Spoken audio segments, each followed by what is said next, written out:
Sticky skating is skating without lifting your feet. Now, most people think of bubbles, but there are actually a surprisingly large number of ways you can sticky skate and a large number of uses. For example, in the summer, I will sticky skate outside. And also, if I'm trying out a new set of wheels or a new floor, I find this really comes in handy.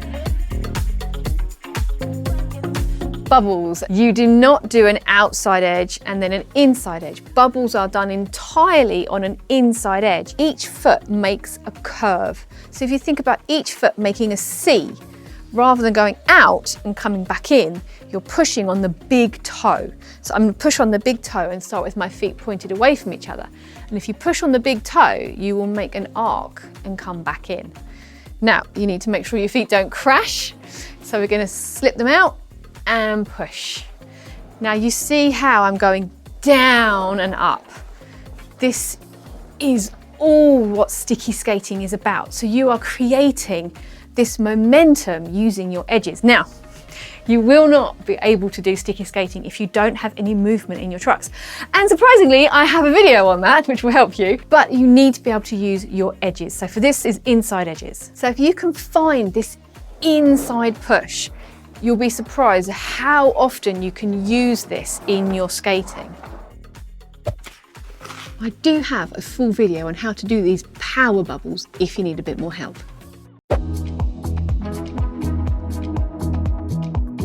You do have the option when you're doing bubbles to just do the 1 foot.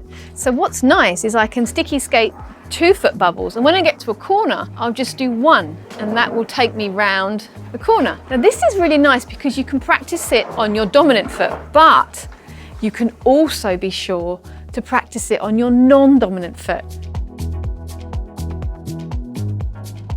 Once you've really got the feeling on your dominant foot, you can then try it the other way around.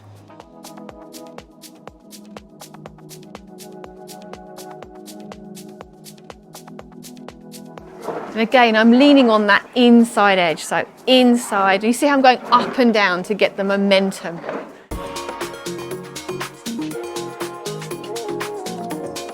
The stagger swap is one I use outdoors a lot because I roll in my stagger and then I'll swap feet to get a little bit of speed and then roll in my stagger again. So let me show you this one.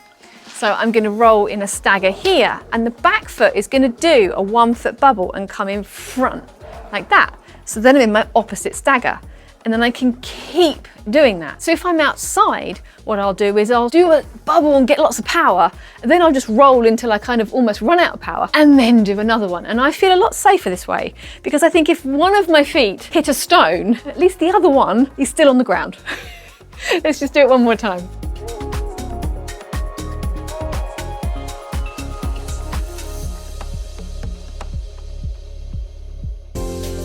The slalom is a really nice one. Now this is one that I would use to test new wheels and also test a new floor, because again, you've got 2 feet on the floor, but you can feel the slip and slide a little bit more. And again, with 2 feet, if 1 foot happens to slide out, not the end of the world, you can still save yourself. I'm going to use that same inside bubble here, but I'm going to do 2 feet. So inside, inside, inside, inside.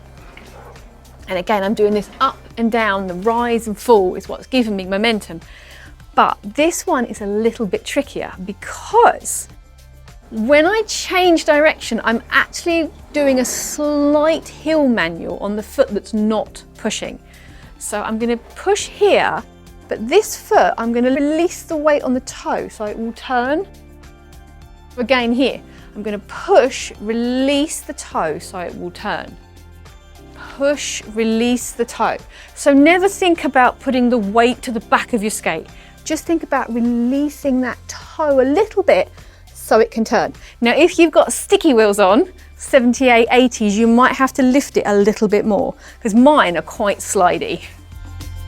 When I get really fast on this slalom, I do find that my weight goes towards the back on both feet. Now, obviously, this is much more dangerous, so do be careful, but it really helps the front of the skate really slip so you can get a really nice S shape. This sticky skate is really good for practicing those rolling T pushes and mainly uses outside edges.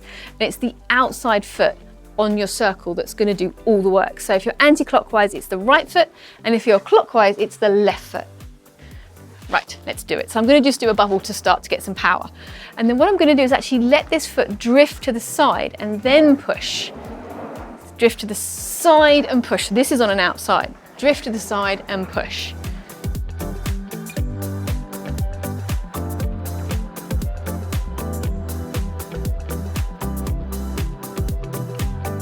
And then the other way. So I'm on an outside edge. It's going to drift to the side, and then I'm going to push on those two inside wheels. Back together, drift to the side and push.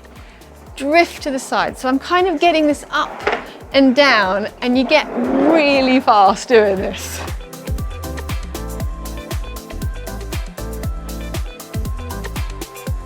So if I was doing a bubble here, this outside foot would be making more of a curve. But what I'm doing is letting the foot roll back, leaving it behind, and then pushing on those two inside wheels to make it into a T push.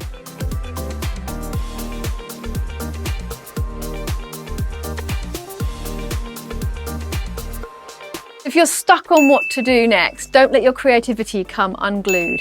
Keep rolling and stick to your goals. I'm Katie, which is Skatie, and I'll see you next time. Bye.